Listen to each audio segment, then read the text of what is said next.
Voltamos a falar sobre o recorde de ontem do Ibovespa. Para comentar o assunto, eu converso agora com Igor Bastos, analista de ações da Genial Investimentos. Seja bem-vindo à nossa programação. Uma ótima tarde a você, Igor. Tudo bem, Gabriel? Boa tarde. Obrigado pelo espaço aí para falar um pouco de bolsa, falar um pouco do que está acontecendo, tentar trazer uma luz para o pessoal aí que acompanha a CNN. Então, traga a luz, por favor, meu caro. Nos ajude a entender de onde vem tanto otimismo. 140 mil pontos e tem gente por aí falando em quase 200 mil pontos até o final do ano que vem.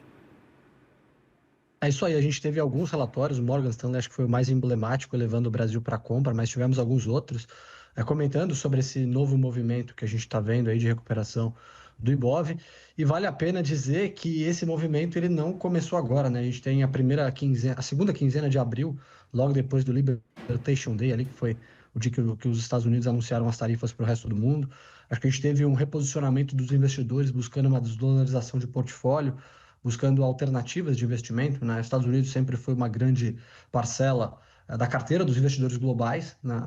E a gente tem visto isso, se a gente for olhar os ETFs e os índices globais, Estados Unidos representa mais de 70% da alocação desses ETFs, né? Se a gente for olhar o MSCI World, por exemplo, 72% é Estados Unidos.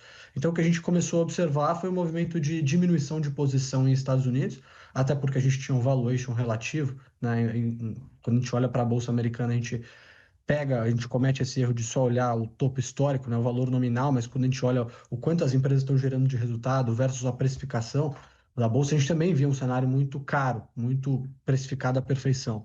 E aí, todo esse ruído gerado nos Estados Unidos por conta de tarifas, né, que o mercado considerou um retrocesso do ponto de vista econômico, fez com que os investidores globais começassem a rever ou revisitar suas alocações e começaram a olhar para o restante do mundo, procurar o que estava barato, né? E aí qualquer 1% que saia dessa alocação dos ETFs globais, dos índices globais, e vá para os mercados emergentes faz uma grande diferença, até porque a gente tem uma moeda mais desvalorizada e o fluxo, qualquer 1%, a gente está falando aqui de algumas centenas de bilhões de dólares. Então, é bastante coisa e acabou esse movimento afetando a Bolsa, né? Acho que a gente tem esse movimento mais específico em Brasil, porque a gente acompanha aqui, né? A gente está inserido nesse mercado no nosso dia a dia, mas se a gente for olhar a Bolsa mexicana subindo 27% no ano, a Bolsa chilena subindo 32% do ano em dólar, né? Todos aqui em dólar. Colômbia subindo 27%, até o Peru sobe 10%. Então, assim, esses mercados que são mais periféricos, que se beneficiam dessa rotação de portfólio, acabaram tendo um bom desempenho. E aí o Brasil acabou sendo incorporado, né, nessa reprecificação, e aí o Ibovespa voltou a subir, já engatou uma sequência de alta aí de, assim, se a gente for olhar as últimas 4 semanas, bem expressivo, né? E a gente, quando olha as classes de ativos, também é um movimento bastante interessante, e tudo isso ajudou. Qual que é o cenário macro por trás disso, a justificativa macro? Se você tem um dólar mais fraco também para o Brasil, você tem um cenário mais benigno do ponto de vista de inflação. Commodities também foram para baixo, né? Petróleo foi para baixo. Isso também tem um impacto relevante na projeção de inflação para os emergentes, né? Que necessariamente são consumidores e têm moedas mais fracas. Então, essa reprecificação ou essa reajuste das expectativas de inflação fez com que a gente tivesse um fechamento muito robusto de curva de juros no Brasil e ajudou também a classe das empresas de menor capitalização. Então, embora o Ibovespa esteja apresentando um ótimo desempenho, renovando máxima atrás de máxima, as empresas de menor capitalização também estão apresentando um desempenho bastante forte. Perfeito. Quando a gente olha, por exemplo, para essa competição, o que pode, talvez, afastar o investidor para investimentos no Brasil, que agora voltou ao radar, quando a gente compara com nossos principais concorrentes, aí, os países emergentes, alguns destes que você citou são pontos de atenção, já que o investidor internacional acaba alocando em emergentes, não necessariamente pegando dinheiro e reservando para alocar em Brasil.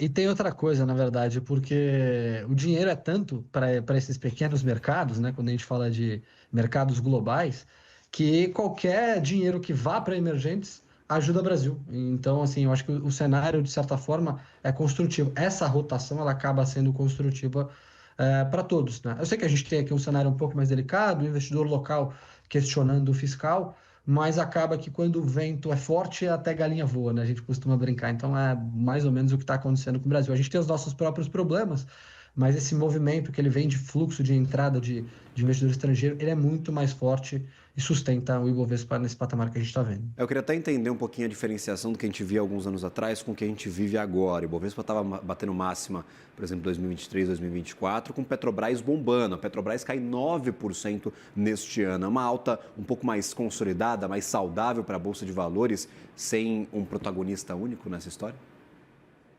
É excelente esse ponto que você trouxe, porque o que a gente está vendo é justamente essa expectativa de commodities para baixo. Então, necessariamente para Petro, para Vale, a gente não tem um cenário tão construtivo do ponto de vista de precificação. Os volumes podem até ser bons, mas o mercado sempre tenta antecipar o que vai ser o preço das commodities lá na frente, tentando antecipar a demanda futura, né? Então, a gente vê uma alta, como você falou, um pouco mais saudável, mais espalhada, em setores que são resilientes na bolsa, têm uma estabilidade, e as empresas vêm entregando resultados positivos. Embora a gente tenha um juro de 14,75, os resultados corporativos, na média, eu diria que estão surpreendendo o mercado.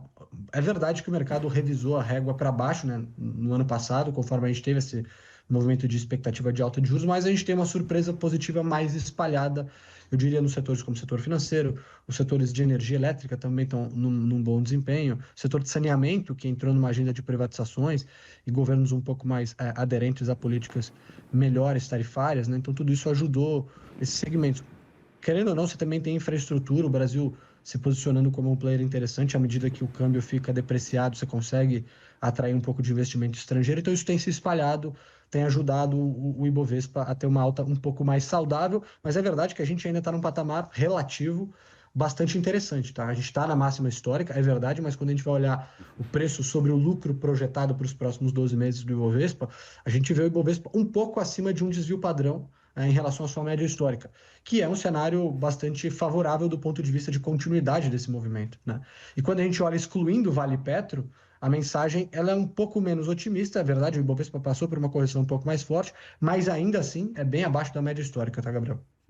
Perfeito. Que é o ponto de atenção. Fala, cara, quanto que essas empresas estão gerando de resultado, quanto que elas vão gerar de retornos aos acionistas. Mas aquele negócio, né, Igor? Eu estou escutando que o Ibovespa está barato há muito, muito tempo e a gente está torcendo para que ele fique um pouquinho menos barato. Essa é a torcida, para que talvez a gente encontre um pouco mais de conforto nestes valuations das empresas brasileiras, que poderia fazer com que a gente efetivamente tivesse um movimento um pouco mais consolidado de altas e o Ibovespa menos barato, já que historicamente a gente está sempre abaixo do que deveríamos negociar.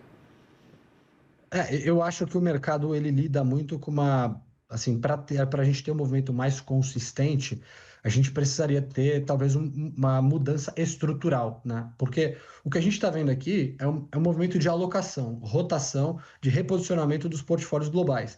Se a gente tem uma mudança estrutural, aí o Brasil tem uma possibilidade de outperformar os outros mercados, né? De ter um desempenho acima da média dos mercados, como aconteceu, por exemplo, com a Argentina. A Argentina tinha um problema fiscal muito grande, um problema de inflação também descontrolada, e você teve que ter uma mudança radical no governo, principalmente do ponto de vista de gastos, para o mercado dar credibilidade, conseguir acreditar que o cenário futuro seria melhor do que o cenário presente. Hoje o que a gente vê na Bolsa é o investidor ele ainda não precificando esse cenário de alternância de poder.